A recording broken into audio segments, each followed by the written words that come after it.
அனைவருக்கும் வணக்கம். கோபுரம் பிலிம்ஸ் தயாரிப்பில் ஆனந்த நாராயணன் இயக்கத்தில் டி. இமான் இசையில் வந்துள்ள படம் இங்கு நான் தான் கிங்கு. இதில் முக்கிய நடிகர்களாக சந்தானம், பிரியலையா, தம்பிராமையா நடித்துள்ளனர். நகைச்சுவை படங்கள் எடுக்கிறது அவ்வளவு சாதாரண விஷயம் அல்ல.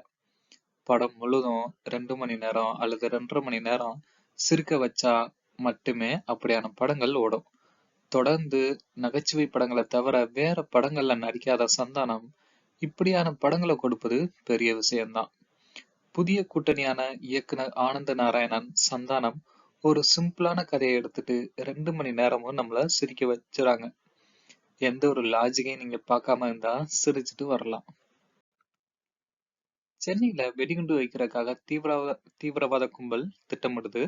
குண்டு வைக்க வந்த தீவிரவாதியான விவேக் பிரசன்னா சந்தானத்தோட வீட்டுல கரண்ட் சாக்கடிச்சு சந்தானம் குடும்பத்தினரால் காப்பாத்த முயற்சிக்கப்பட்டு கொல்லப்படுறாரு. எப்படியாவது பிணத்தை அகட்ட திட்டமிட்டு அதை செஞ்சு விட்டு வீடு திரும்புறாங்க. வீட்டுக்குள்ள விவேக் பிரசன்னா உயிரோட உக்காந்துருக்காரு. அப்போது டிவில தீவிரவாதியான விவேக் பிரசன்னா பற்றிய செய்தி வருது. அவரை பிடிச்சு கொடுத்தா 50 லட்சம் பரிசு அப்படின்னு காவல்துறை அறிவிப்பு செய்யறாங்க. உயிரோட இருக்கும் விவேக் பிரசன்னா சந்தானத்தோட ஃப்ரெண்டு. 50 லட்சம் பணத்துக்காக தீவிரவாதி விவேக் பிரசன்னா பிணத்தை ஹாஸ்பிட்டல்ல இருந்து கடத்தி போலீசிடம் கொடுக்க சந்தானம் திட்டமிடுறாரு. அதன் பின்னாடி என்ன நடக்குது அப்படிங்கறதுதான் படத்தோட மீதி கதை. ஒரு பிணத்தை மையமா வச்சு படம் முழுதும் நகர்த்திருக்காங்க. இதற்கு முன்பும் இப்படி சில படங்கள் வந்திருப்பதனால இந்த படங்களை பற்றியும் வசனத்துல குறிப்பிட்டு அந்த படங்கள் போல இந்த படம் இல்ல அப்படின்னு சொல்றாங்க.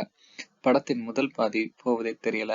ஆனா 2ஆம் பாதி மட்டும் தட்டு தருமாறி நகருது. சந்தானம் வழக்கம் போல காமெடிக்கு உத்தரவாதம் தந்துறாரு. அதே ஒன்லைன் நகைச்சுவை படம் முழுதும் தந்திருப்பதனால ரசிக்க முடியுது. ஆரம்பத்துல பெண் பாக்கம் படலம் என கொஞ்சம் டிராமா போட்டிருக்காங்க. சந்தானத்துக்கு ஒரு அருமையான டூயட்டையும் வச்சிருக்காங்க. கொஞ்சம் காதல், நிறைய காமெடி என காமெடியில் கிங்கு தான் என நிரூபிச்சிருக்காரு சந்தானம். சந்தானத்தோட ஜோடியாக பிரியலையா. ஒரு டூயட்டை தவிர அவருக்கு சொல்லும்படியா வேடம் இல்ல. முகம் கூட மனதுல பதியல. அவருக்குன்னு கொஞ்சம் ஸ்பேஸ் கொடுத்திருக்கலாம். தம்பிராமையா தேவையில்லாம கூச்சல் போட்டு நடிப்பத எப்போது நிறுத்துவாருன்னு தெரியல. தான் நடிப்பது டிராமா இல்ல சினிமான்னு அவர்கிட்ட யாராச்சும் சொன்னா நல்லா இருக்கும். சந்தானத்தோட மச்சானாக பாலசரவணன் சந்தானத்தோட புதிதாக கூட்டணி சேர்ந்திருக்காரு. தனது பங்குக்கு அப்புறம் சிரிக்க வச்சிருக்காரு. சந்தானத்தின் நண்பன் வெடிகுண்டு வைக்க வந்த தீவிரவாதி என 2 வேடங்கள்ல விவேக் பிரசன்னா. பிணங்களை வைத்து பிளப்பு நடத்தும் திருட்டு பேய் வழியாக முனிஷ்காந்த், மாறன், சுவாமிநாதன், சேசு என சந்தானத்தின் கம்பெனி ஆர்டிஸ்ட்களுக்கும் படத்துல உண்டு. மாறனை சரியா பயன்படுத்தல. சந்தானம் பிரியலையா பாடும் டூயட் பாடலான மயோனா பாடல் வேறு ஹீரோவுக்காக போட வேண்டிய பாடல். சந்தானத்துக்கு போட்டு அழகு பார்த்திருக்கிறாங்க. இமான் இசையில் பாடல்களும் பின்னணி இசையும் ஓகே ரகம். வெடிகுண்டு வைப்பதெல்லாம் இப்போ அவுடேட்டட் ஆயிடுச்சு.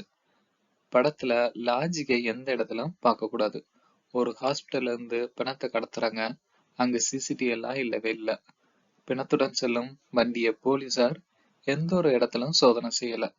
கிளைமேக்ஸ்ல திடீர்னு ஆக்ஷன் ஹீரோவாக சண்டை போடுறாரு சந்தானம். இப்படி எந்த கேள்விகள் இருந்தாலும் அவற்றையெல்லாம் கொஞ்சம் தள்ளி வச்சுட்டு தமாசா சிரிச்சுட்டு வரலாம். நன்றி. இது போன்ற வீடியோக்களுக்கு சப்ஸ்கிரைப் செய்யவும்.